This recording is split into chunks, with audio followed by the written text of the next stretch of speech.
ভাবে রিলেটেড, এবং সেই বিষয়গুলো যারা আছেন আপনারা সবাই এই বিষয়গুলো জানেন। তারপর আলোচনার বিষয় যেহেতু এসছে, আবার সেগুলোকে স্মরণ করে দেয়া, তো ওই বিষয়গুলো আমরা আলোচনা করবো ইনশাল্লাহ। তো সবাই শুনতে পাচ্ছেন তো সুন্দরভাবে? Loud and clear sir. Sir শুনতে পাওয়া যাচ্ছে স্যার।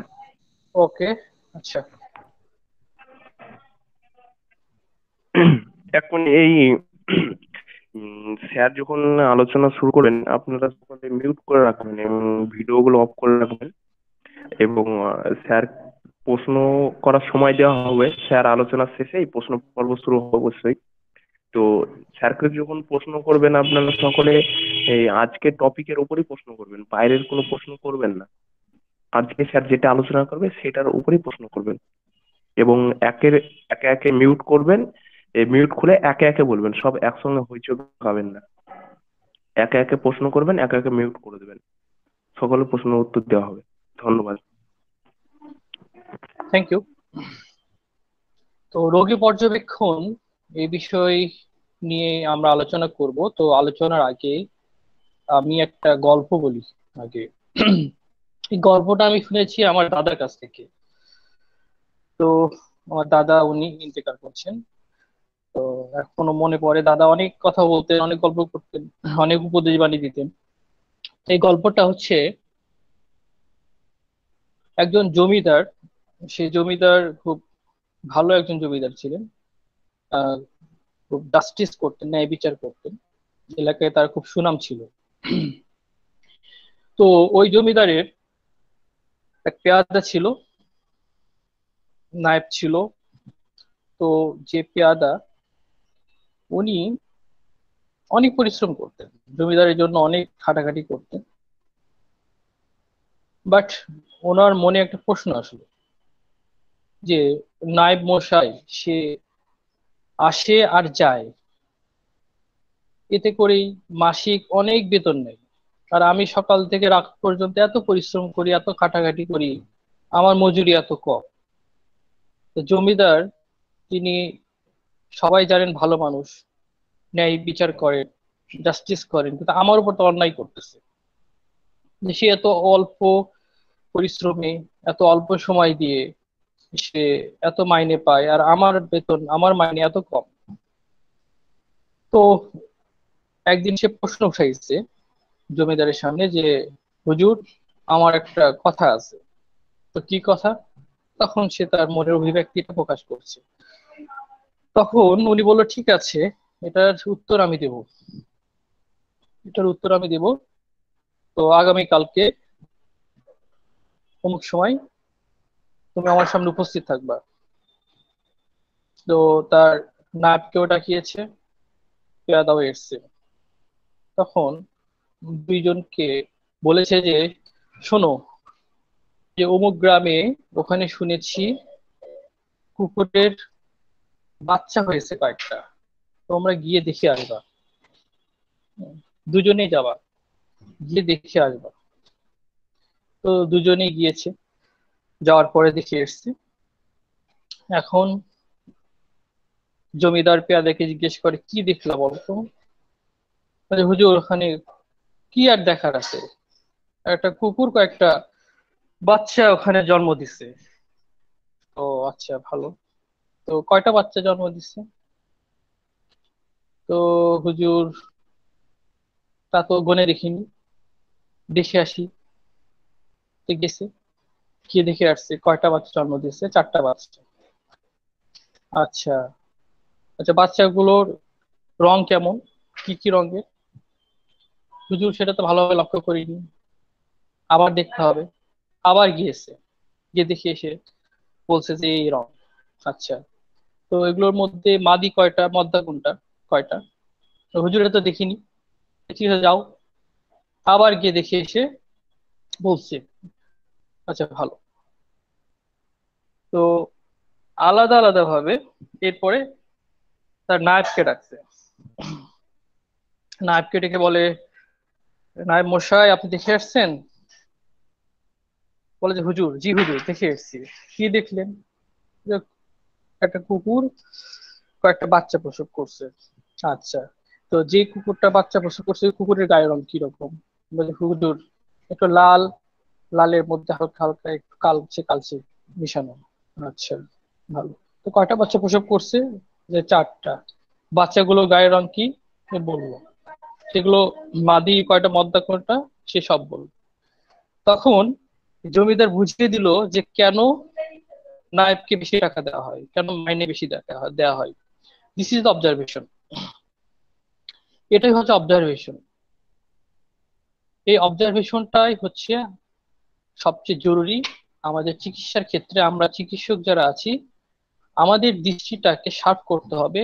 একটা রোগীর মাথা থেকে, চুল থেকে শুরু করে পা পর্যন্ত একটা নজর দেখে ওই রোগী সম্পর্কে আমার মন মস্তিষ্কের মধ্যে একটা সঠিক ধারণা নিয়ে নিতে হবে। এটা হচ্ছে ফার্স্ট অবজারভেশন। এবং এই অবজারভেশনের এই জায়গাটা তীক্ষ্ণ করতে হলে আমাদের ভিতর যে ইন্দ্রিয়গুলো আছে, এই ইন্দ্রিয়গুলোকে সজাগ, শার্প করতে হবে। আমাদের নাকের মাধ্যমে আমরা অবজারভেশন করি। কিভাবে? একটা রোগী রুমে প্রবেশ করছে, গন্ধ পাচ্ছি, দুর্গন্ধ পাচ্ছি, কোত্থেকে আসছে?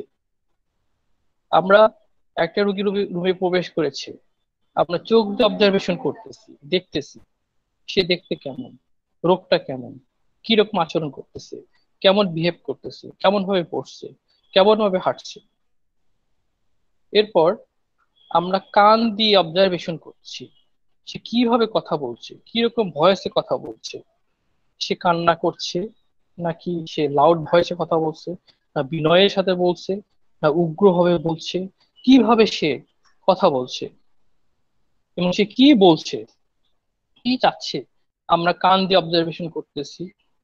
তারপরে আমরা টাচ করে, ধরে আমরা অবজারভেশন করতেছি যে ওই জায়গাটা যে প্রবলেম, সেখানে কি প্রবলেম, সোয়েলিং আছে, শক্ত, নরম, না কিরকম, আমরা স্পর্শ করে পর্যবেক্ষণ করতেছি। এবং সবচেয়ে যে গুরুত্বপূর্ণ বিষয় হচ্ছে আমাদের একটা ইনার সেন্স আছে, ইনার মাইন্ড আছে, আমাদের একটা মন আছে এবং আমাদের একটা ইন্দ্রিয় আছে, যে ইন্দ্রিয়র দ্বারা আমরা ক্যালকুলেশন করতেছি, আমরা ফাইনালি সেখানে অবজারভেশন করতেছি। তো অবজারভেশন করতে হলে, অবজার্ভ করতে হলে আমার ইন্দ্রিয়গুলোকে আগে জাগ্রত করতে হবে, সজাগ করতে হবে। এটা হচ্ছে ফার্স্ট কথা।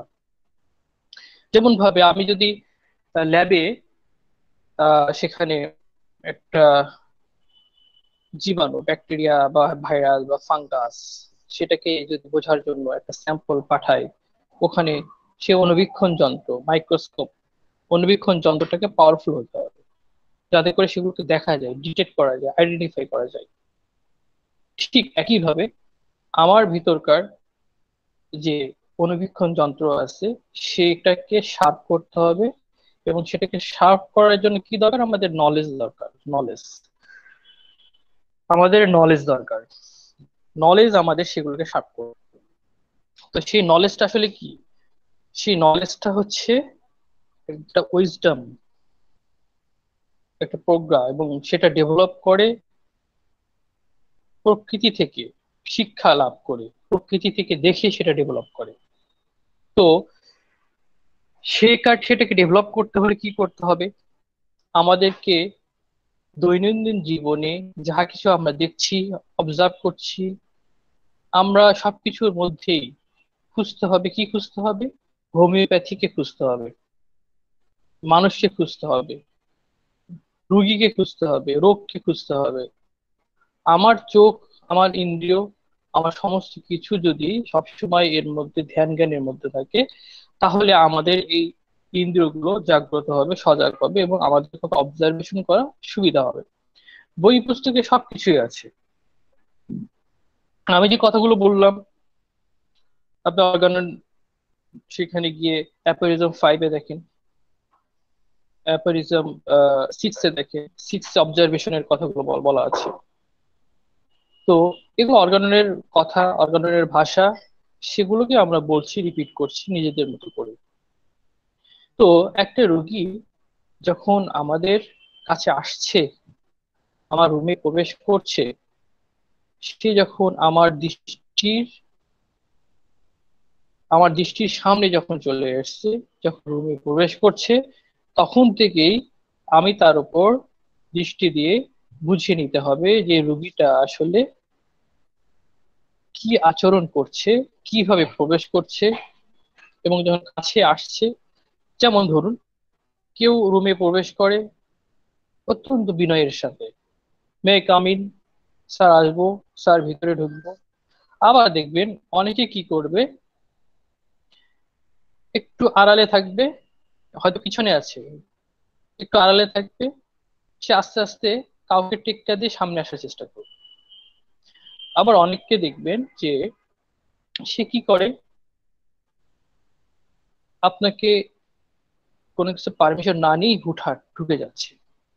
এই যে মানুষের নেচার, এই নেচার গুলো কিন্তু অত্যন্ত গুরুত্বপূর্ণ, এবং এই নেচার গুলোকে কিন্তু আমরা কি করি, আমরা অ্যানালাইসিস করতে পারি।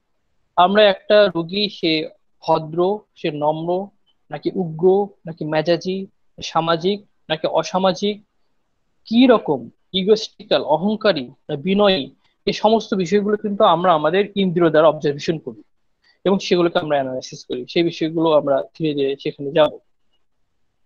তো একজন পেশেন্ট যখন এসে আমার সামনে বসলো, তখন আমরা কি করি, আমরা তার নাম জিজ্ঞেস করি, তার বয়স জিজ্ঞেস করি, তার সেক্স কি সেটা আমরা লিখে রাখি, তার পেশা কি সেটাকে আমরা লিখে রাখি।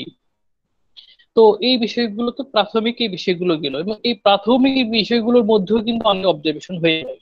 যেমন কি, ওই পেশেন্টটাকে যখন আমরা নাম জিজ্ঞেস করি যে আপনার নাম কি, দেখবেন কেউ কেউ নাম, যখন তার নামটা বলছে, এই নাম বলার মধ্যে অনেক রকমের ধরন আছে। যদি কোনো রোগী স্ট্রোক করে ফেলে, ওই রুগীটার মধ্যে নাম বলতে গিয়ে তার কিন্তু কি হয়, যদি সে আনকনসিয়াস অবস্থার মধ্যে থাকে, আনকনসিয়াস বেশ কয়েক রকমের হয়। একটা হচ্ছে গিয়ে আশেপাশে পরিবেশ সম্পর্কে সে সচেতন নয়, হ্যাঁ, অনেক সময় নিজের নামটাও ভুলে যায়, অন্যের মুখের দিকে তাকিয়ে থাকে। অনেকে নাম জিজ্ঞেস করলে নাম না বলে অ্যাটেন্ডেন্সের দিকে তাকায়, সে কিন্তু সুস্থ স্বাভাবিক, তারপরে তাকাচ্ছে, তার সঙ্গে কি আছে? কেন? লজ্জা পাচ্ছে, নাম বলতে লজ্জা পাচ্ছে। আজকে একটা পেশেন্ট দেখলাম, মেয়েটা, আচ্ছা তোমার জিহ্বা দেখি, হ্যাঁ, সে জিহ্বাই বের করতে পারে না, এত তার লজ্জা। হ্যাঁ, সে জিহ্বা বের করতে প্রায় 1 থেকে 2 মিনিট ব্যয় করছে, সে জিহ্বা বের করতে, জিহ্বা বের করতে গেলেই তার হাসি আসে, তার এত তার লজ্জা। তো এই যে এই বিষয়গুলো অবজারভেশনের জায়গা। হ্যাঁ, এরকম আমি একটা উদাহরণ দিচ্ছি। একটা পেশেন্টকে, একটা বৃদ্ধ ব্যক্তি, সে স্ট্রোক করেছে, অনেকদিন যাবত ট্রিটমেন্টে আছে, কনভেনশনাল ট্রিটমেন্টে আছে, বাট রোগীটা সারছে না। তো আমাদের হসপিটালে নিয়ে আসছে রোগীটাকে, হুইল চেয়ারে করে নিয়ে আসার পরে বেডে শোয়াই দিচ্ছে। হুম। তো আমি তাকে জিজ্ঞেস করলাম আপনার নাম কি। সে কিছুক্ষণ বোঝার চেষ্টা করলো, আবার বললাম আপনার নাম কি। কিছুক্ষণ পরে সে আমাকে অ্যান্সার করতেছে, তার নাম অমুক। অ্যান্সার, অ্যান্সারিং রিফ্লেক্টিং লং, আমরা এই রুব্রিকটা পেয়ে থাকি যে সে রিফ্লেকশন করলো, প্রতিক্রিয়া ঘটালো অনেকক্ষণ পরে, লং টাইম পরে, অনেক সময় পরে। অ্যান্সারিং রিফ্লেক্টিং লং, অনেক সময় পরে সে অ্যান্সারটা করলো। অনেকে দেখবেন যে খুব চটপট জবাব দিয়ে দিচ্ছে, হ্যাঁ। আবার অনেকের নাম জিজ্ঞেস করছেন, সে তার নিজের নাম বলতেছে, তার বাড়ি কোথায় বলতেছে, তার বয়স কথা বলতেছে, হ্যাঁ, তার ডিজিজ ডিজিজ সম্পর্কে বলার আগেই সে হরহর করে, মানে সে বলা শুরু করছে যে আমার এই সমস্যা, আমি অমুক ডাক্তার গেছিলাম, সেখানে গেছিলাম, এই ট্রিটমেন্ট নিয়েছি, ওই ট্রিটমেন্ট নিয়েছি। হ্যাঁ, আপনি অপ্রস্তুত হয়ে গেছেন যে পরবর্তী প্রশ্ন যে কি করবেন সেটা আর করতে হচ্ছে না, সে কিন্তু আপনার একের পর এক নানা তথ্য সে দিয়ে যাচ্ছে। আবার অনেকে প্রশ্ন করেছেন, দেখা যাচ্ছে কি সে কি করছে, সঠিক অ্যান্সারটা দিচ্ছে না, দিতে পারতেছে না। আপনি বিরক্ত হয়ে যাচ্ছেন, আরে বাবা আপনাকে জিজ্ঞেস করি একটা জিনিস, আপনি অ্যান্সার করছেন তার একটা জিনিস। হ্যাঁ। আবার অনেকে প্রশ্ন করার পর, হ্যাঁ, টুক করে একটা কথা বলি স্টপ, একটু কথা বলে একটা জবাব দিই স্টপ। আবার প্রশ্ন করতে হয়, আবার একটু কথা বলি স্টপ, আবার করতে হয়, আবার একটু কথা বলি স্টপ। এই যে মানুষের নেচার, এই যে ধরন, এই সমস্ত কিছুই কিন্তু আমাদের অবজারভেশনের বিষয়। এই সমস্ত কিছুই রোগীর পেশা, রোগীর পেশা অত্যন্ত গুরুত্বপূর্ণ ব্যাপার, অত্যন্ত গুরুত্বপূর্ণ ব্যাপার।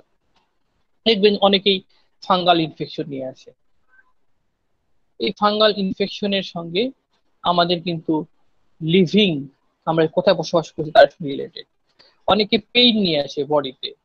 আমি দেখেছি যেসব রিক্সা পুলার যারা আছে, যারা শ্রমিক, যারা ডে লেবার যারা আছে, তার শরীরে পেইন নিয়ে আসতেছে, এটা তার পেশাগত কারণে হচ্ছে।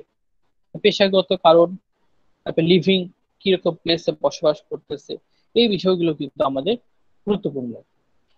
তো অবজারভেশনের জায়গাটা এতটা গুরুত্বপূর্ণ যে আমরা যদি ঠিক মতো অবজার্ভ করতে পারি একটা রোগীকে, তাহলে কিন্তু ওই রোগীটার ভিতরে যাহা কিছু আমাকে দিচ্ছে, একটা হচ্ছে রুগী নিজ থেকে দিচ্ছে।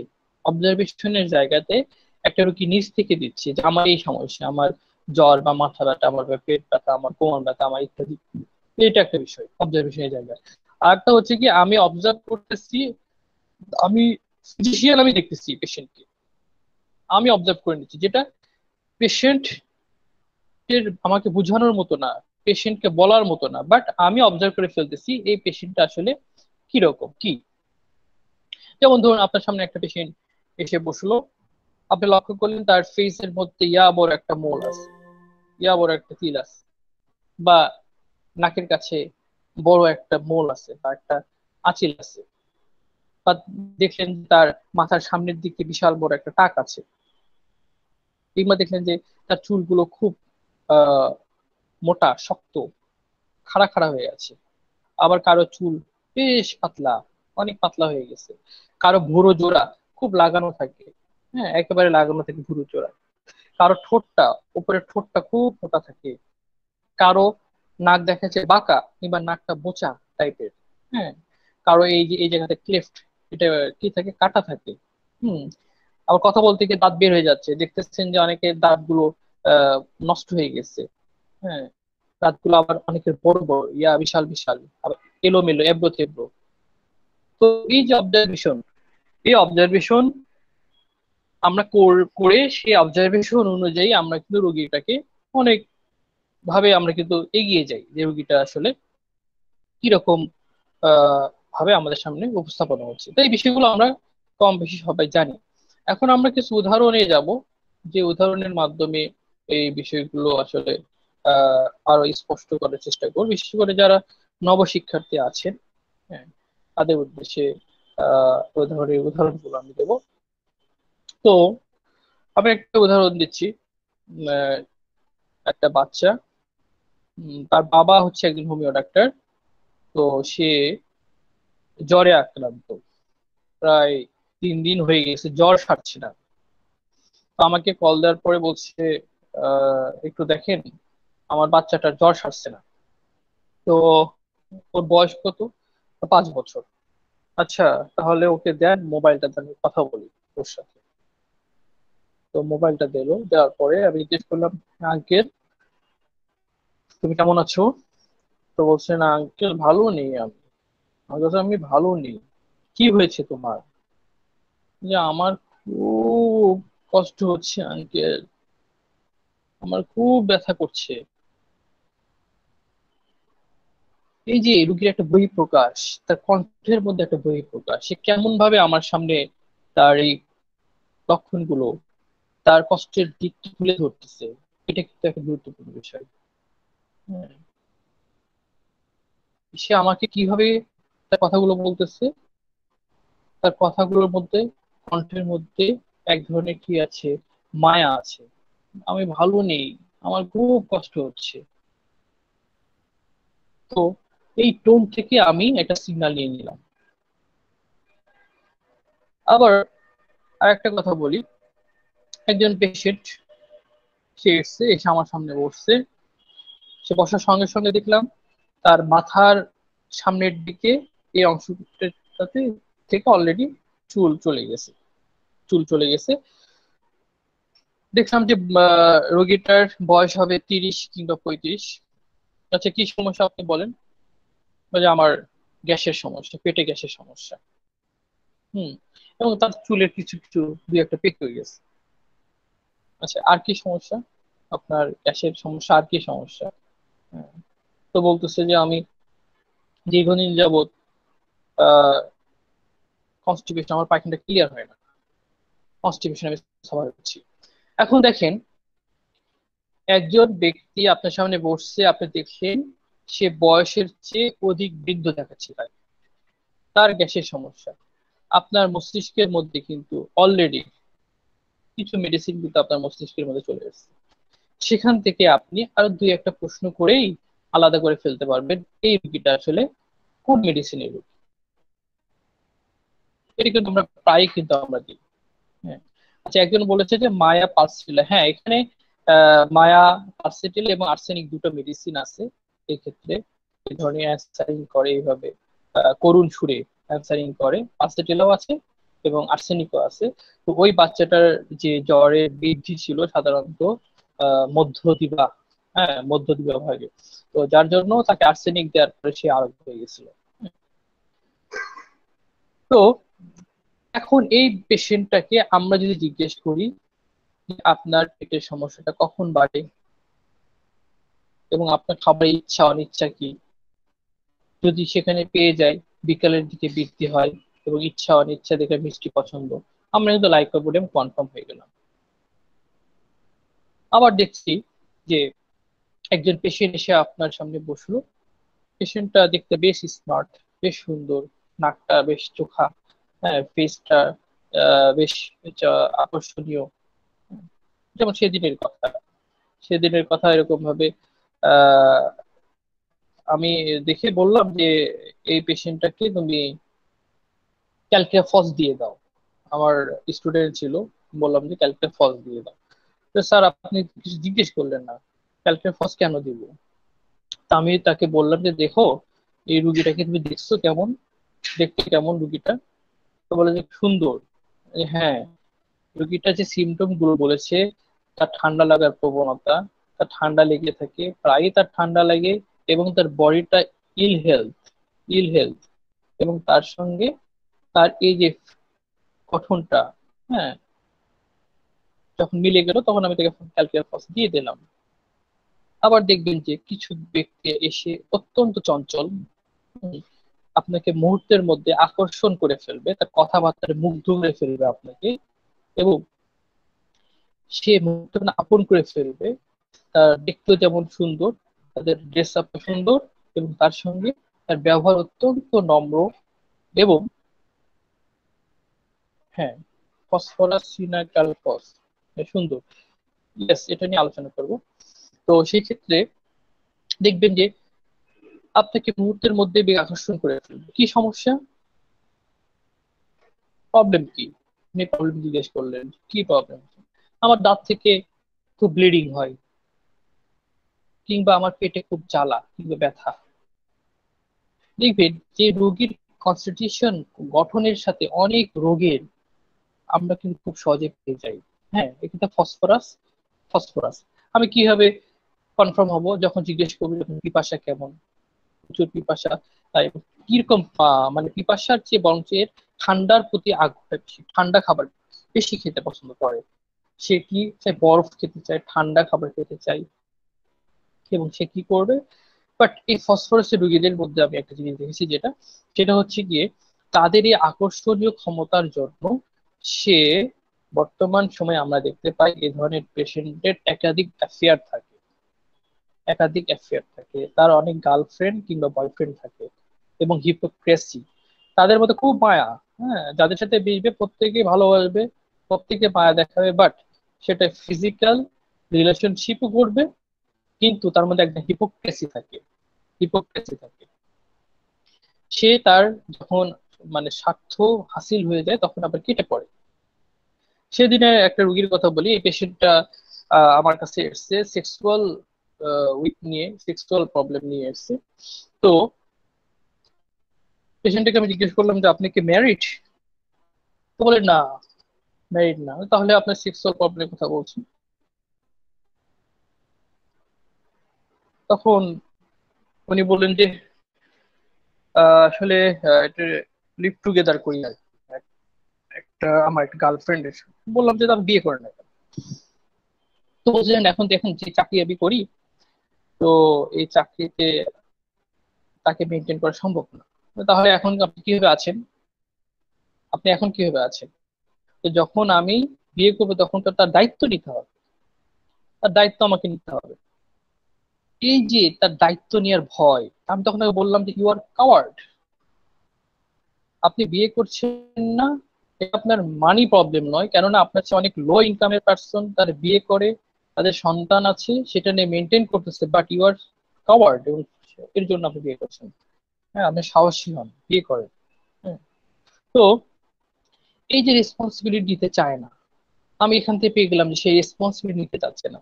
এই রেসপন্সিবিলিটিটা না নেয়ার, ইয়েস লাইকো, রেসপন্সিবিলিটি নিতে চায় না, যে লাইকোপোডিয়াম, আমার কাছে কিন্তু মেডিসিন সহজ হয়ে গেল। আবার এখানে আপনার বললেন যে ক্যালকুলাস সিনা ফসফরাস সুন্দর। হ্যাঁ, সিনা আসলে কেমন সুন্দর, সিনা sorry, চায়না, চায়না, চায়না কেমন সুন্দর, চায়না কিন্তু মানে ফপিস ফুল বাবু, মানে চায়না সে তার ড্রেস আপে বেশ সুন্দর ড্রেস আপ করে আসবে, ফুল বাবু হয়ে থাকবে। চায়নার একটা অ্যাম্বিশন থাকে, একটা লক্ষ্য থাকে চায়না, এবং এই অ্যাম্বিশনের জায়গায় যদি হিন্ডার্ড হয়, বাধাপ্রাপ্ত হয়, বাধাগ্রস্ত হয়, তখন তাদের মধ্যে বিভিন্ন প্যাথোলজি গ্রো করে। যেমন ধরুন, সে প্রচন্ড দুর্বল, তার পেটে গ্যাস হচ্ছে, সে বলছে কি যে আমার এই দুর্বলতার কারণে আমার কর্মক্ষেত্রে অত্যন্ত বাধাপ্রাপ্ত হচ্ছে, কাজকর্মে খুব ব্যাঘাত হচ্ছে, আমার প্রফেশনাল লাইফ হ্যাম্পার্ড হচ্ছে। চায়নার কিন্তু এরকম একটা ক্ষেত্রে আমরা প্রায় পেয়ে থাকি, এত দুর্বল যে আমরা কাজ করতে পারতেছি না। আবার দেখবেন যে ভিয়েতনাম অ্যালবাম, এই ভিয়েতনাম অ্যালবামের ব্যক্তিরাও কিন্তু তারা খুব ফফিস, তারা খুব ফুলবাবু হয়ে আসবে, বাট তার পোশাক আশাকের মধ্যে জাঁকজমক থাকে, কিংবা তার পোশাক আশাকের মধ্যে, যেমন ধরুন, যদি আমরা বর্তমান সময়ে দেখি যে অনেক ইয়াং মেয়ে দেখবেন, তারা যে ড্রেস আপটা করছে, সেই ড্রেস আপ, তারা এমন ড্রেস আপ করে যে অন্যকে বেশ আকর্ষণীয় করে, বেশ আকর্ষণ করে। হ্যাঁ, বা একটা ছেলে, সে খুব জাঁকজমক পোশাক পরতেছে, কারণ কি ভিয়েতনাম অ্যালবাম নিজেকে খুব শো করতে চায়, জাঁকজমক ভাবে নিজেকে শো করতে চায়, প্রকাশ করতে, বাট তাদের ইন্টারনাল ক্যারেক্টার ভালো না, তারা খুব খারাপ আচরণ করে তার পরিবারের সাথে, ভালো আচরণ করে না, খুব জ্বালায়। বাট চায়না তা না, চায়না আবার খুব নম্র ভদ্র এবং পরিবারের সাথে খুব ভালো আচরণ করে। হ্যাঁ, তো এরকম ভাবে পার্থক্যগুলো কিন্তু আমরা করে ফেলি। তো আমরা আসলে এই আলোচনা করতে করতে এই পর্যায়ে চলে এসেছিলাম। তো এখন ধরুন, একজন ব্যক্তি, একজন ব্যক্তি সে আপনার সামনে এসে বসলো, ওই ব্যক্তিকে আপনি এক নজর দেখলেন, এই ব্যক্তিকে আপনি দেখতে কি পেলেন, যে এই ব্যক্তি বেশ, এই যে চামড়াগুলো, স্কিন গুলো আছে, স্কিন গুলো একটু ঢিলা ঢিলা, দেখবেন যে অনেকের স্কিন গুলো একটু ঢিলা ঢিলা। হ্যাঁ, এবং কুঞ্চিত, ভাঁজ ভাঁজ, শরীরটা লিন থিন। কি সমস্যা আপনার বলেন? বলছে যে আমার মাজা ব্যথা, এবং আমি ডাক্তারের কাছে গিয়েছিলাম, ডাক্তার আমাকে পরীক্ষা দিয়েছে, এবং আমার কিডনিতে পাথরি ধরা পড়েছে। আপনি রিপোর্ট দেখলেন কিডনিতে পাথরি ধরা পড়েছে, কোন পাশে পাথরি দেখলেন? রাইট সাইড, রাইট সাইডে আপনার পাথরি। আপনি পেলেন পরীক্ষায় নিরীক্ষায়, আলট্রাসোনোগ্রাফিতে পেলেন যে রাইট কিডনিতে ইকোজিনোসিটি দেখতে পাচ্ছেন। তো কি কষ্ট কি বলেন? তো বললো কি যে আমার প্রস্রাবের করতে যায়, প্রস্রাবের সময় বেশ কষ্ট হয়, মানে কষ্ট করে প্রস্রাব করতে হয়, আর বিশেষ করে প্রস্রাব করার শেষে আরো কষ্ট বেড়ে যায়। আপনার কাছে কিন্তু এই রুগীটার যে শারীরিক গঠন এবং তার সিমটম, রাইট সাইডেড স্টোন, আপনার শ্বাসা পেলা, আপনার কত চমৎকার ভাবে কিন্তু সিলেকশন হয়ে গেল। হ্যাঁ, আবার এই যে কিডনি স্টোন নিয়ে আমাদের কাছে আসে রোগীটা, খুব যন্ত্রণা, ব্যথা যন্ত্রণায় খুব কষ্ট পাচ্ছে রোগীটা। হুম, বলছে স্যার এত কষ্ট, ও আল্লাহ এত কষ্ট, এত যন্ত্রণা, স্যার আমার যন্ত্রণাটা আমি আর সহ্য করতে পারতেছি না, প্রচন্ড যন্ত্রণা, প্রস্রাবে এত যন্ত্রণা, জ্বালা জ্বালা, এত যন্ত্রণা। আপনি ক্যান্থারিস দিয়ে এই রোগীটাকে খুব চমৎকার ভাবে তার কষ্টগুলো আপনি দূর করতে পারবেন। হ্যাঁ, এই যে বলার ধরন, হ্যাঁ, বহিঃপ্রকাশ, এই বহিঃপ্রকাশটা খুব গুরুত্বপূর্ণ। আবার দেখা যাচ্ছে কি একই রকম প্রস্রাবের জ্বালা যন্ত্রণা নিয়ে আসতেছে, প্রস্রাবের কমপ্লেইন নিয়ে আসতেছে, ইউরিনি কমপ্লেইন নিয়ে আসতেছে। তার সঙ্গে আপনি দেখলেন কি এই রুগীটার দিকে তাকিয়ে দেখলেন তার চোখের নিচের পাতাটা খুলে আছে, রুগীটা বেশ প্রস্রাবটা কমে গেছে এবং রুগীটা পিপাসাহীন হয়ে গেছে, শীতকাতর হয়ে পড়ছে। এখন আপনি অ্যাপিসের কথা চিন্তা করলেন। এই জন্য অবজারভেশনের জায়গাটা অত্যন্ত গুরুত্বপূর্ণ। আমরা যদি ওই রুগীটাকে দেখে আমি অবজার্ভ করে দিতে পারি, কনস্টিটিউশন সবসময় একটা জিনিস আমরা মাথায় রাখবো, আমি রুগীটাকে দেখবো তার দেখতে কেমন। আমি কনস্টিটিউশনের উপরে আরো কিছু উদাহরণ দেওয়ার চেষ্টা করবো। যেমন ধরুন একজন পেশেন্ট আসলো, এসে বসলো আপনার সামনে। যেমন আজকের একটা কথা বলি। এটা এই পেশেন্টটা অটিস্টিক বেবি, অটিস্টিক অটিস্টিক বাচ্চা তো, ইয়াং, বর্তমানে বেশ ইয়াং। তো ওর মা ওকে নিয়ে এসে বসালো, বসানোর পরে ওর মা ওর বিরুদ্ধে অভিযোগ করছে যে ও খুব ভাঙচুর করে এবং সে কি করে, বেশ বাসায় অশান্তি করে, গালিগালাজ করে। হুম। তো এই কথা বলার পরে ওর মা বলছে যে তুমি একটু করো, ডাক্তার তোমাকে ইঞ্জেকশন দিয়ে দিবে। তখন সে হাতটা জোর করে আমার কাছে বলতেছে কি আমি ক্ষমা চাই, আমাকে মাফ করে দিবেন না, আমি ক্ষমা চাই, আমাকে মাফ করে দিবেন। দেখুন, ওই দিন মিনিটের মধ্যে কিন্তু মেডিসিনটা নিয়ে নির্বাচন হয়ে গেল। কিভাবে নির্বাচন হলো, কেন হলো, কেন হলো? আমার অবজারভেশনের এই জায়গা থেকে আমি যদি দেখি তাহলে এই রুগীটার মধ্যে কি ইনজেকশনের প্রচুর ভয়, এবং সে ভাঙচুর করে, বাট সে ভয়ে আমার কাছে প্রেইং করছে, প্রার্থনা করছে যে আমাকে ক্ষমা করে দিবেন, মাফ করে দিবেন। আমি যখন জিজ্ঞেস করলাম তার মাকে যে সে কি সব জায়গায় এমন আচরণ করে, ভাঙচুর করে, বলে না, সে যখন বাড়িতে যাবে তখন করবে, কিন্তু বাইরের মানুষের সাথে সে সহজে এটা করে না। যদি কোনো মানুষের সাথে পরিচিত হয় অনেকদিন যাবত, তখন সে তার সাথে আচরণ করে এবং সবচেয়ে খারাপ ব্যবহার করে মা বাবার সাথে। This is the condition. কেন স্পাইজেলা সাইলেশিয়া? নো। কেন? কারণ হচ্ছে যে এ আসলে খুব ভীরু, অত্যন্ত ভয় পায়। স্ট্রামোডিয়ামের পেশেন্টরা তারা প্রচন্ড ভয় পায়, অত্যন্ত ভীরু। তারা বাইরে unknown place, dark, unknown person, এগুলোর প্রতি তার প্রচন্ড ভয় থাকে, প্রচন্ড ভীতি থাকে এগুলোর প্রতি। যার জন্য আমরা যে পড়েছি না ওই যে ওষুধ পরিচয় বইয়ে, যে সঙ্গী চাই, আলো চাই। হ্যাঁ, স্ট্রামোনিয়াম আসলে অন্ধকার ভিত্তি, আননোন প্লেসের ভিত্তি, আননোন পার্সনের প্রতিভূতি। বাট নোন প্লেস, নোন জায়গায় তখন সে কি করে, এই ধরনের আচরণ করে।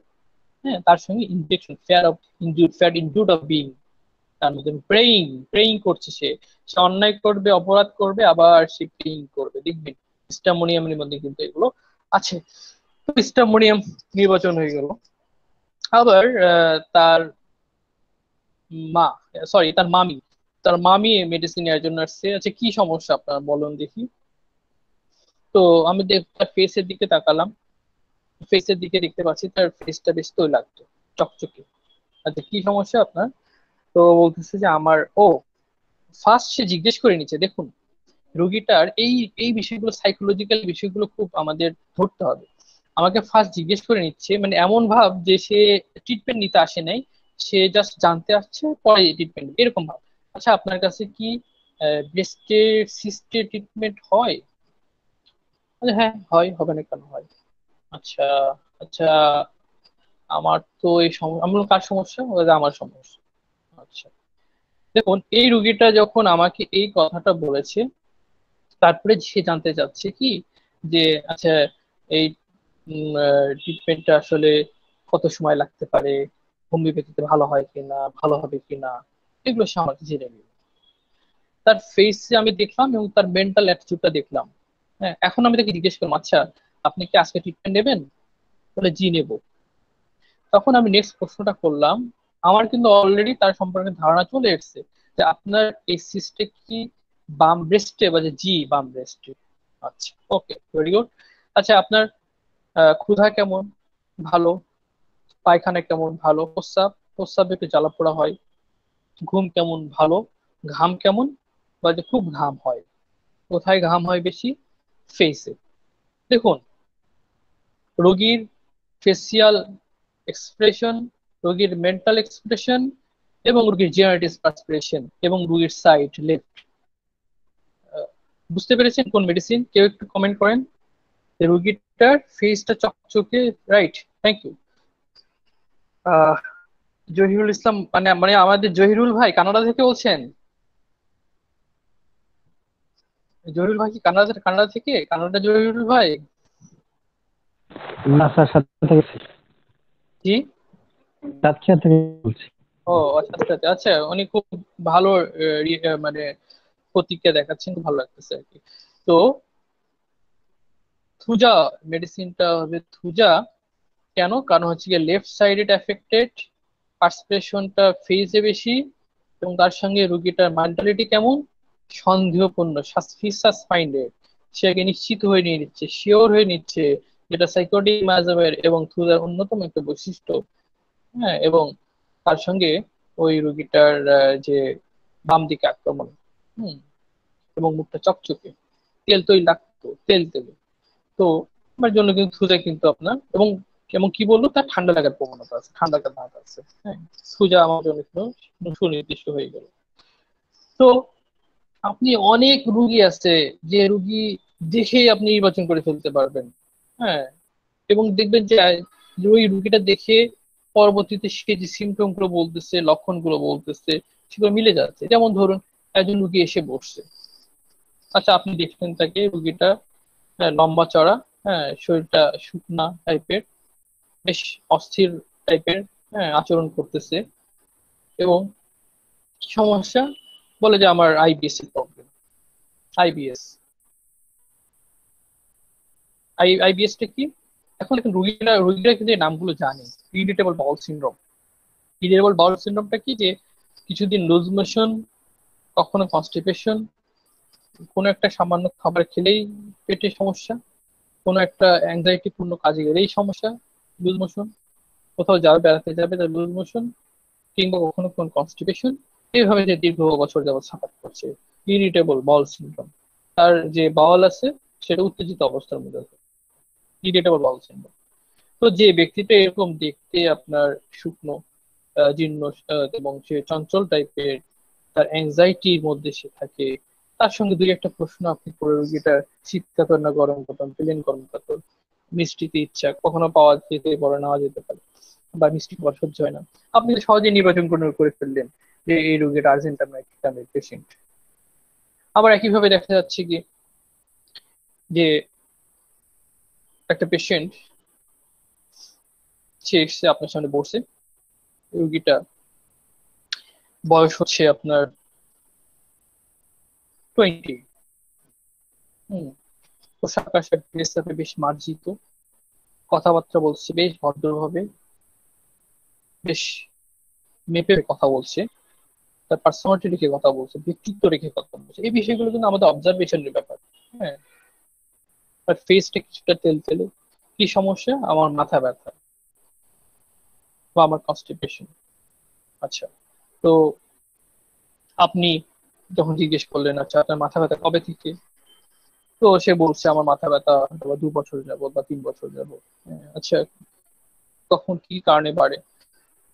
তখন সে বললো কি যে যদি দুশ্চিন্তা করে বেড়ে যায়, হ্যাঁ, মন খারাপ থাকলে বেড়ে যায়, বা রোদে গেলে বেড়ে যায়, ইত্যাদি। তখন আপনি জিজ্ঞেস করেন, আচ্ছা আপনি কি নিয়ে দুশ্চিন্তা, বলেন তো? তখন সে তার মুখটা বন্ধ, বলছে না। আচ্ছা বলেন, কি নিয়ে? বলছে পারিবারিক সমস্যা নিয়ে থাকে না, এটা একটু ক্লিয়ারলি বলেন, আমাদেরকে একটু জানা দরকার আমার চিকিৎসক হিসেবে। হ্যাঁ, তখন যখন আপনি এই কথা বললেন, তখন বলছে যে ডাক্তার সাহেব এই বিষয়টা না, না বলি আর না বলি। এই যে দেখেন, সে যে বলতে চাচ্ছে না, তার ভিতরকার সে বিষয়টা বলতে চাচ্ছে না, তার সঙ্গে তার ফিজিক্যাল ক্যারেক্টার, তার মেন্টাল ক্যারেক্টার, আপনি অবজার্ভ করে ফেলছেন, অবজারভেশন কিন্তু করে ফেলছেন। এটা কোন ওষুধের কেউ বলতে পারবেন?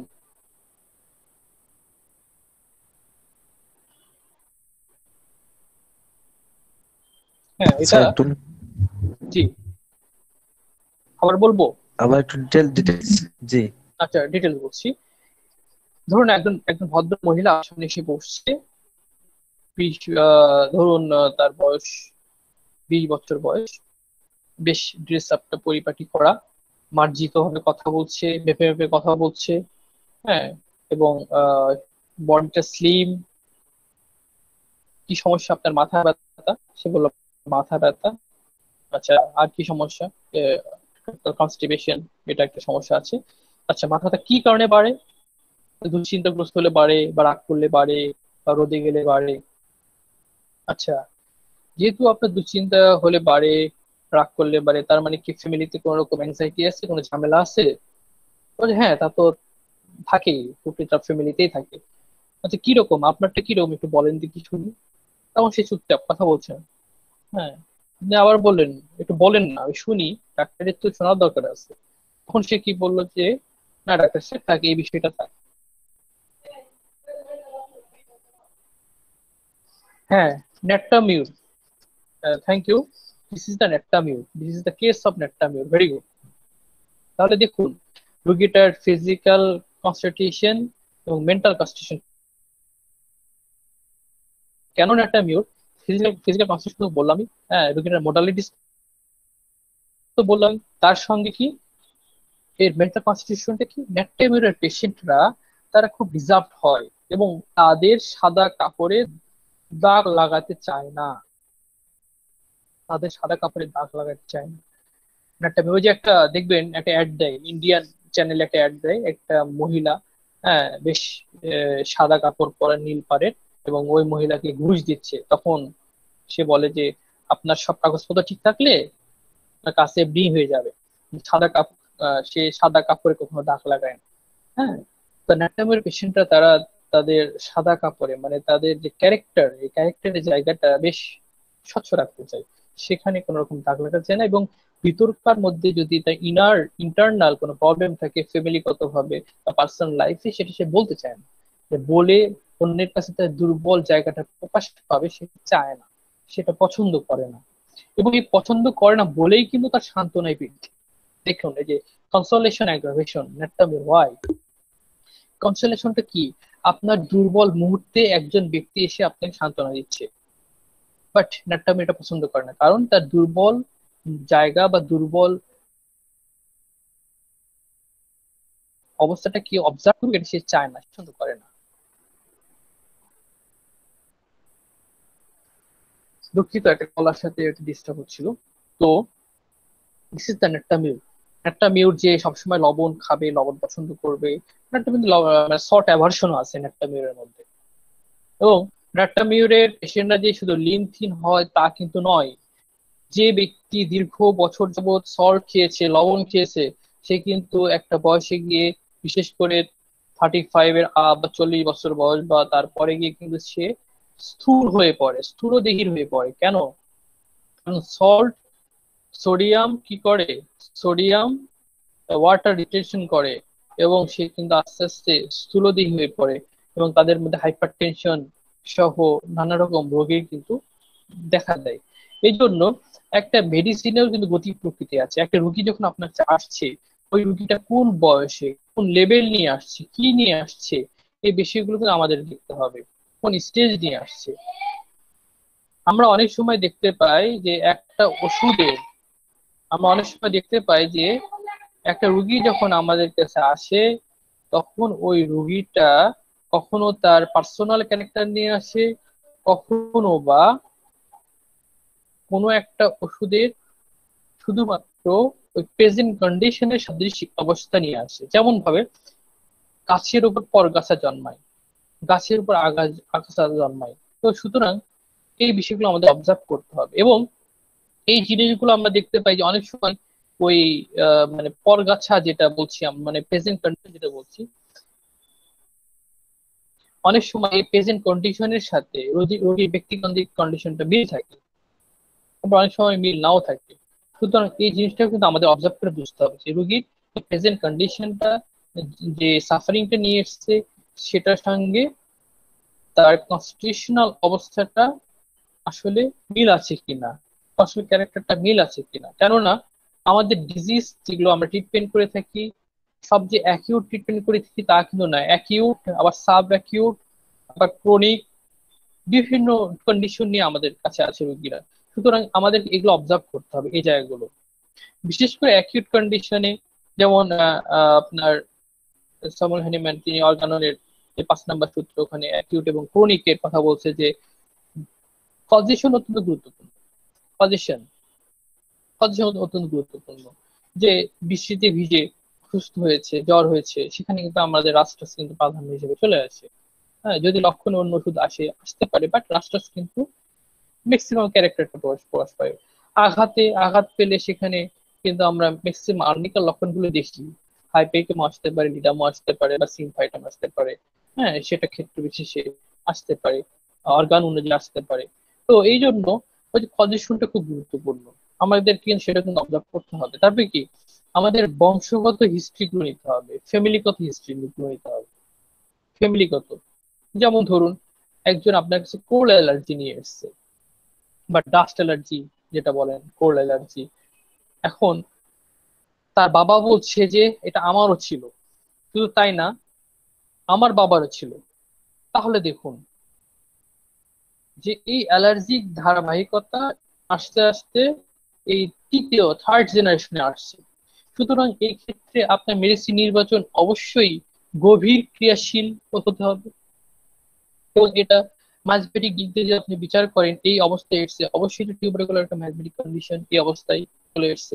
সুতরাং গভীর ক্রিয়াশীল ওই ধরনের অ্যান্টি টিউবারকুলার ওষুধ আপনাকে দিতে হবে। তো এই বিষয়গুলো কিন্তু আমরা অবজার্ভ করি আমাদের নলেজের মাধ্যমে, এবং আমরা কিন্তু এই ম্যাথমেটিক অবস্থাগুলো আমরা পেয়ে থাকি। এই কয়েকদিনের আগের একটা ঘটনা বলি, যে এরকম একজন ডাক্তার উনি আমাকে নক করছেন অনলাইনে যে স্যার আমার এরকম পেশেন্ট, সোরিয়াসিস এর পেশেন্ট। তো একটা বাচ্চা, বয়স হবে কত হবে, বয়স হবে হয়তো বা ছয় ছয় কি, হ্যাঁ এরকম হবে, 6 কি 7 বছর হবে। তো তার সোরিয়াসিস আমি ট্রিটমেন্ট করতেছি অনেকদিন যাবত, বাট একবার সেরে গেছিল, আবার দেখা দিয়েছে ভালো হচ্ছে না। তো আমি বললাম যে আচ্ছা, তো আপনি আমি প্রশ্ন করলাম যে তার সেক্স কি, আহ, তার বডির কনস্টিটিউশন কেমন। তো আমি প্রশ্ন করার পরে উনি বলছে স্যার আমি ভিডিও পাঠিয়ে দিচ্ছি। তো উনি আমাকে ভিডিও পাঠিয়ে দিচ্ছে, আমি দেখলাম ওই ভিডিওতে ওই বাচ্চা মেয়েটা সে উপস্থাপনা করছে অনলাইনে, একটা প্রোডাক্ট নিয়ে সে উপস্থাপনা করছে। তখন এবং তার আর কিছু ক্যারেক্টার ওখানে লেখা ছিল। আমি তাকে জিজ্ঞেস করলাম যে আসলে এই যে বাচ্চাটা, এই মেয়েটা, এই মেয়েটার বংশে কি কোন ক্যান্সারের পেশেন্ট ছিল? তো হ্যাঁ, তার দাদি ছিল। দেখুন কেন, আমি কিভাবে পেলাম, এই বাচ্চাটার মধ্যে অত্যন্ত ট্যালেন্ট ছিল এই বাচ্চাটা। হ্যাঁ, তা আপনারা দেখবেন রেপার্টরিতে যে ট্যালেন্ট, মানে হুমাস, যে আপনার চিলড্রেন ইন, খুব ট্যালেন্ট ছিল বাচ্চাটা, ট্যালেন্টেড বাচ্চা। এবং তার মধ্যে যে সোরিয়াসিস এর প্রবণতা এবং আর কিছু ওখানে ক্যারেক্টার ছিল, আমার এই মুহূর্তে মনে পড়তেছে না এই হিস্ট্রির মধ্যে। এবং তার ফ্যামিলিতে কিছু ক্যান্সার হিস্ট্রি আছে। তো আচ্ছা, একজন বলেছে যে মাইন্ড মেথড কি হোমিওপ্যাথি কিনা। মাইন্ড মেথড, দেখুন আমি কিন্তু এখানে কথা বলছি শুধুমাত্র মাইন্ড নিয়ে না, আমি মাইন্ড নিয়ে কথা বলছি, ফিজিক্যাল নিয়ে কথা বলছি, মোডালিটিস নিয়ে কথা বলতেছি। আসলে আমি অবজারভেশনের জায়গাগুলো থেকে কথা বলতেছি যে কিভাবে অবজার্ভ করতে হবে ওদিকে। মাইন্ড মেথড বলেন বা আপনি ক্লাসিক্যাল মেথড বলেন, বা যে যত মেথডই এসছে সমস্ত কিছুই হোমিওপ্যাথি পার্ট। হ্যাঁ, হোমিওপ্যাথি একটা বিশাল ফিল্ড, একটা বিশাল ক্ষেত্র, যেটা আমাদের গুরু Samuel Hahnemann, Mahatma Samuel Hahnemann, তিনি এই বিশাল ফিল্ড গুলো আমাদের সামনে দিয়ে গেছেন, এই সূত্রগুলো দিয়ে গেছেন, অর্গাননে আছে সেখানে। যে রোগীর আমরা যখন মেডিসিন নির্বাচন করব, তিনি কোথাও ক্যারেক্টারিস্টিক সিম্পটমের কথা বলেছেন, কোথাও অল্টার মেন্টাল স্টেটের কথা বলেছেন, কোথাও পিকুলিয়ার আনকমন স্ট্রাইকিং সিম্পটমের কথা বলেছেন, কোথাও টোটালিটি অফ সিম্পটমের কথা বলেছেন। তো তিনি কিন্তু এই কথাগুলো অর্গাননে বলে গেছেন, আপনি অর্গাননে দেখবেন। এবং চিকিৎসকরা কি করেছেন, পরবর্তী মনীষীরা তার এই কথাগুলোকে অ্যানালাইসিস করেছে, রিসার্চ করছে। এই রিসার্চ করতে গিয়ে কেউ কেউ একটার দিকে ঝুঁকে পড়েছে, সে অনুযায়ী সে সফলতা পেয়েছে। হ্যাঁ, তবে কোনো কিছু কিন্তু সম্পূর্ণ নয়, সবকিছুরই লিমিটেশন আছে, সীমাবদ্ধ আছে, আবার কোনো কিছু ফেলে দেওয়ার মতো না। তো যেটার ভালো যে যে যে দিক আছে, যে জিনিস আছে, আমরা সেটা নেবো। আপনি মাইন্ড মেথড থেকে যদি অবজারভেশনে নিতে পারেন, অসুবিধাটা কি? সমস্যা তো নেই। আমি যেটা হোমিওপ্যাথির মধ্যে আছে, সিমি মিনি মোনো, যারা এই তিনটাকে মেনে চলে, সিমিলিয়া, মিনিমাম ডোজ এবং mono single prescription, single remedy, এই তিনটাকে যারা মেনে চলে আমি মনে করি তারা হোমিওপ্যাথির মধ্যে আছে। আর এই তিনটাকে যারা মেনে চলে না, এর বাইরে যারা যায়, সেটা হোমিওপ্যাথির বাইরে।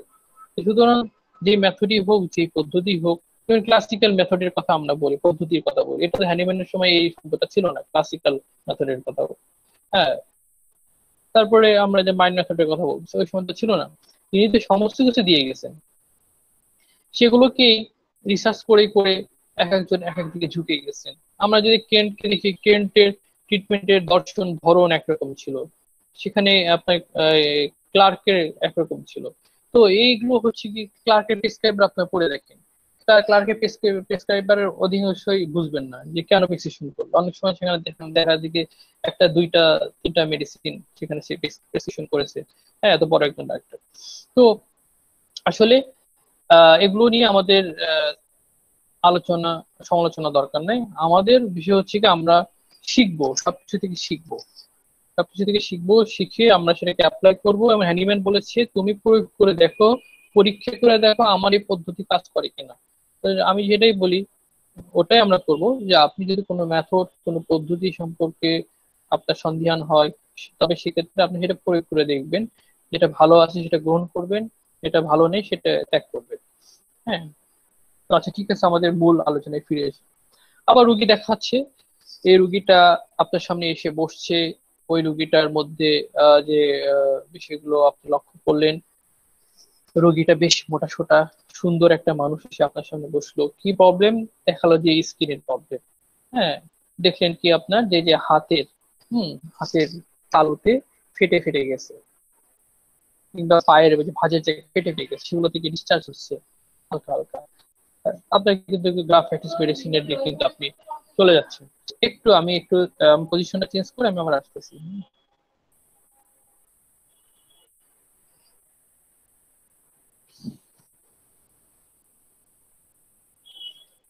জ্বালায় খায়, জ্বালায় খায়।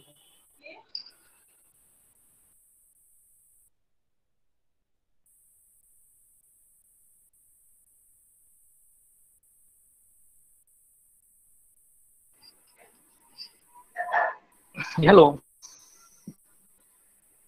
আচ্ছা, তো আবার অনেকে এসে বলে কি যে তার সর্দি সমস্যা, নাকের সমস্যা, নাকে পলিপ,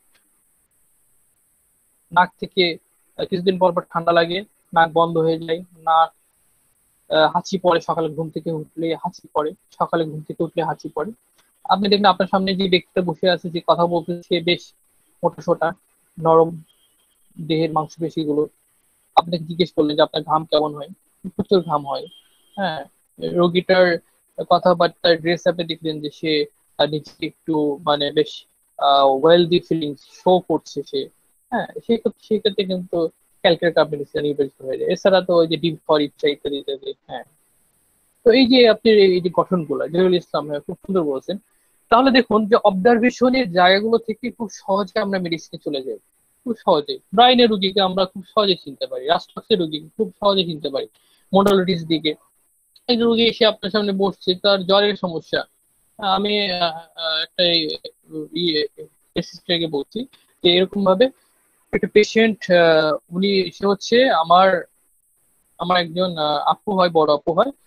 তো উনি একজন MBBS doctor, Dhaka medical college হসপিটালে সেখানে আছেন। উনি একজন সার্জন আর কি। তো তার ছেলে জ্বর সারছে না, জ্বর ছাড়ছে না, আমাকে কল দিয়েছে যে এরকম ভাবে মাহিনের আজ কয়েকদিন যাবত জ্বর, ওর জ্বরটা সারছে না। তো আমি জিজ্ঞেস করলাম যে কি অবস্থা, কিরকম আচরণ করছে। বলছে সে বিছানায় শুয়ে আছে। হ্যাঁ, চুপচাপ শুয়ে আছে, কিন্তু সে খুব চঞ্চল, কিন্তু সে শুয়ে আছে। তার সাথে কথা বললে সে কি প্রতিক্রিয়া করছে, দেখাচ্ছে কিছু কিছু বলে, তাহলে না বিরক্ত হচ্ছে। জ্বর কত? জ্বর উঠতে উঠতে 104 ডিগ্রিতে উঠে যায়। হ্যাঁ, তা পিপাসা, যে না পিপাসা নাই, গায়ে কি আবরণ কাপড় রেখেছে নাকি রাখে না, যে না গায়ে জ্বর অবস্থায় গায়ে কাপড় রাখে, আবরণ রাখে। জেসমিয়াম কিন্তু আমার জন্য কিন্তু নির্ধারণ হয়ে গেল। জেসমিয়াম খুব সহজেই আমি জেসমিয়ামকে নির্ধারণ করলাম। হ্যাঁ রাইট, জেলস। এবং জেসমিয়ামের একটা ডোজ দেওয়ার পরে জ্বরটা খুব দ্রুত নেমে গেল। এই জিনিসটা আমি দেখেছি যে জেলস, অ্যাকোনাইট, আর্সেনিক, যদি রুগীরা এইসব ওষুধের হয়, এই ওষুধগুলো দেওয়ার সঙ্গে সঙ্গে ম্যাজিকের মতো কাজ করে, ম্যাজিকের মতো জ্বর নেমে যায়। কিন্তু ব্রাইনিয়া বা রাস্টক্স সময় নেই, ব্রাইনিয়া দেওয়ার পরে জ্বরটা সাবস্টিটিউট নামতে সময় নেই। হ্যাঁ, রাস্টক্সেও সময় নেই। বেলেডোনার ক্ষেত্রে খুব দ্রুত কাজ করে, বেলেডোনার রুগী যারা সেই ক্ষেত্রে কিন্তু খুব দ্রুত কাজ করে। তো এই জন্য আপনি যখন অভিজ্ঞতা লব্ধ জ্ঞান হবে, দেখবেন যে আপনি ওষুধ দেওয়ার পর বলে দিতে পারবেন যে তোমার জ্বর কতক্ষণের মধ্যে সেরে যাবে, নেমে যাবে। হ্যাঁ, কোন রোগী ধীরে জ্বর নামবে, তার দ্রুত জ্বর নামবে। আপনি যখন একেবারে শিওর হয়ে যাবেন this is the arsenic, this is the belladonna, this is the rhus tox, তখন কিন্তু নিশ্চিত ভাবে ওই রুগীকে আপনি বলে দিতে পারবেন যে কতক্ষণের মধ্যে, কত সময়ের মধ্যে। কনফিডেন্ট, এই কনফিডেন্টটা গ্রো করবে যখন আপনার অবজারভেশনের জায়গাগুলো খুব শার্প হয়, ঠিক ঠিক নয়, তীব্র হয়। অনেক সময় দেখবেন আপনি রোগীকে প্রশ্ন করেছেন, আচ্ছা আপনার সাথে মানুষজনের, আশেপাশে মানুষজনের সম্পর্ক কেমন, কথা কেমন বলেন? স্যার এগুলো কেন জিজ্ঞেস করছেন, কেন এগুলো জানার দরকার কি? হ্যাঁ, তখন আপনি কি জবাব দিবেন? অনেকে তো প্রশ্ন করে। হ্যাঁ, এবং অনেকেই বলে যে আপনি যে প্রশ্নগুলো করছেন, এই প্রশ্নগুলো তো আসলে আহ, যে অনেক সময় জ্যোতিষীরা অনেক সময় এই বিষয়গুলো ধরে ফেলে, যে এই বিষয়গুলো বা এই সমস্যাগুলো কারোর মধ্যে আছে। আসলে এই যে বিষয়টা, অবজারভেশনের জায়গাটা, এই বিষয়টা যখন দেখবেন যে এই রুগীটার কনস্টিটিউশন এই, এই রুগীটার মোডালিটিস এই, তখন আপনার কাছে ওই রুগীটিকে নিশ্চিত করতে হলে আরো দুই একটা মেডিসিন জিজ্ঞেস করলে, লক্ষণ জিজ্ঞেস করলে দেখবেন যে সেই মেডিসিন, যেমন সেদিনের একটা পেশেন্ট, তার খুব ডিসচার্জ হচ্ছে, ডিসচার্জ মানে তার ব্লিডিং হচ্ছে, excessive bleeding. This is metrorrhagia, this is sorry, this is the menorrhagia. Menorrhagia মানে মেন্স শুরু হয়ে প্রায় 7 ডেজ ওভার হয়ে গেছে। সাধারণত 1 থেকে 7 ডেজ হচ্ছে গিয়ে নর্মাল মেনস্ট্রুয়েশন পিরিয়ড, বাট এখন 7 ডেজ ওভার হয়ে প্রায় 11 ডেজ চলতেছে। বাট তার মিন্স বন্ধ হচ্ছে না। এর আগে অ্যালোপ্যাথি ট্রিটমেন্ট নিচ্ছে, যে হরমোনাল পিল গুলো খেলে বন্ধ থাকে, আবার দিয়েছি, তো তার ব্লিডিংটা বন্ধ হচ্ছে না। তো ব্লিডিং এর ওই মহিলাটা যখন তাকাচ্ছিল, দেখুন এই যে তাকানোর মধ্যে, দৃষ্টির মধ্যে দিয়ে পশু নির্বাচন হয়ে যায়। আমার কাছে মনে হচ্ছিল কি যে তার চোখগুলো যেন মানে আমার চোখগুলোর দিকে তাকালে মনে হচ্ছে যেন চোখগুলো না, মানে ভীত সৃষ্টিকারী, ভয় সৃষ্টিকারী এইরকম মনে হচ্ছিল। হম, আমি কম্পেয়ার করার জন্য তার হাজবেন্ড পাশে ছিল, হাজবেন্ড চোখের দিকে তাকালাম। হ্যাঁ, হাজবেন্ডের চোখটা বেশ সুন্দর, তাকানো ধরো, বাট এই মহিলার তাকানোর ধরন মনে হচ্ছে যেন একটা ভয়ঙ্কর, মানে ভয় ভয় করে ভীতি সৃষ্টি করতেছে, এরকম একটা অবস্থা। তো যখন মহিলার চোখের দিকে তাকালাম এবং তার মেনস্ট্রুয়েশন হচ্ছে, এরকম ব্লিডিং হচ্ছে, আচ্ছা ব্লিডিং এর কালার কেমন? হ্যাঁ, বলেছে ব্ল্যাক কালার, কালো কালার ব্লিডিং এর। আচ্ছা আচ্ছা আচ্ছা। তো আচ্ছা আপনি মানুষজনের সাথে মেশেন কেমন, কেমন মেশেন? তখন তার হাজবেন্ড বলছে হ্যাঁ খুব মেশে, খুব গল্পবাজ, গল্প না করে সে থাকতে পারে না, খুব খুব গল্পবাজ। তখন আমি তার হাজবেন্ডকে জিজ্ঞেস করলাম, আচ্ছা আপনার স্ত্রী সন্দেহ কেমন করে? তো বলে যে হ্যাঁ সন্দেহ করে। তখন ওই মহিলা বলতেছে, হ্যাঁ স্যার, এই সন্দেহটা আসলে আমি কেন করি, আমার মধ্যে কিন্তু সন্দেহ হয়, এবং বিশেষ করে সন্দেহ হয় যে পারিবারিক বিষয়গুলো নিয়ে, কিন্তু তাই না, হিংসাত্মক মনোভাবও তার মধ্যে আছে। হ্যাঁ, এগুলো আমার মধ্যে কেন হয়? Yes, this is Lachesis, Lachesis. তাহলে দেখুন যে এই জিনিসগুলো কিন্তু আমরা জানি, এ পর্যন্ত যতগুলো বিষয় আলোচনা করলাম সবই আমরা জানি। আমরা ম্যাথমেটিক্যাল সম্পর্কে জানি, ম্যাথমেটিক্যাল সম্পর্কে আমরা ওষুধের লক্ষণগুলো সম্পর্কে জানি, বাট অবজারভেশন করে ওই জায়গাটাকে বোঝা এবং রোগীদের মধ্যে ঢুকে পড়া, এবং যত সহজে ঢুকতে পারবো তত সহজেই আপনি মেডিসিনটা নির্বাচন করতে পারবেন। সেদিন একজন ডাক্তার তার মাকে নিয়ে এসেছে, উনি একজন হোমিও ডাক্তার। তো বলে, স্যার আমার মাকে অনেক ডাক্তার কাছে দেখালাম, আমি হোমিও ডাক্তারের কাছেও গিয়েছি, বাট আমার মার চুলকানি কমতেছে না। আমি কোথায় দেখি, তো পায়ের দিকে তাকালাম, তো দেখি স্কিনের অ্যাপিয়ারেন্স দেখে বুঝলাম যে দিস ইজ সোরিয়াসিস।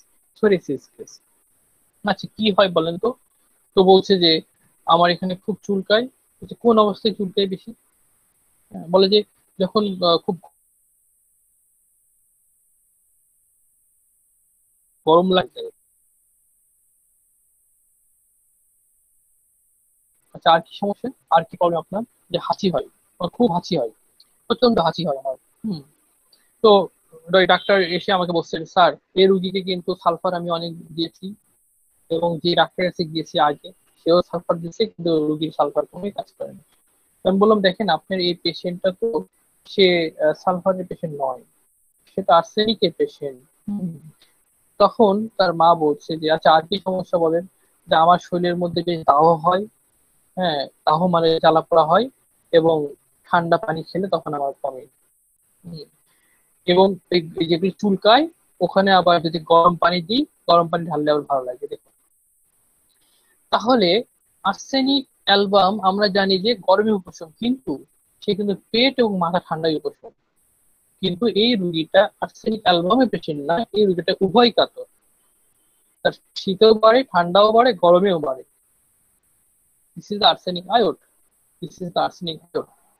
তো এরকম ভাবে আমরা ওষুধগুলোকে আলাদা করে ফেলতে পারবো, বাট আগে আমাদেরকে বুঝতে হবে, ওই রুগীটাকে বুঝতে হবে, এবং অবজারভেশনের ওই জায়গাটা খুব আমাদের শার্প করতে হবে, তীক্ষ্ণ করতে হবে। তো আলোচনার তো প্রায় 1 ঘন্টা অলরেডি হয়ে গেছে। আমি 9টা 40 মনে শুরু করেছিলাম, 10টা 40 বাজে। তো সায়েম ভাই আছেন কি সঙ্গে? স্যার আছি স্যার। আচ্ছা, তাহলে কি এখন আলোচনার দ্বিতীয় পর্বে যাই, যদি কারো কোনো প্রশ্ন থাকে? অনেক সময় তো হয়ে গেল নাকি? অনেকে কিন্তু বোরিং আচ্ছা হয়ে প্রশ্ন যাবে, বোর্ড হয়ে যাবে এত কথা বললে। আচ্ছা প্রশ্ন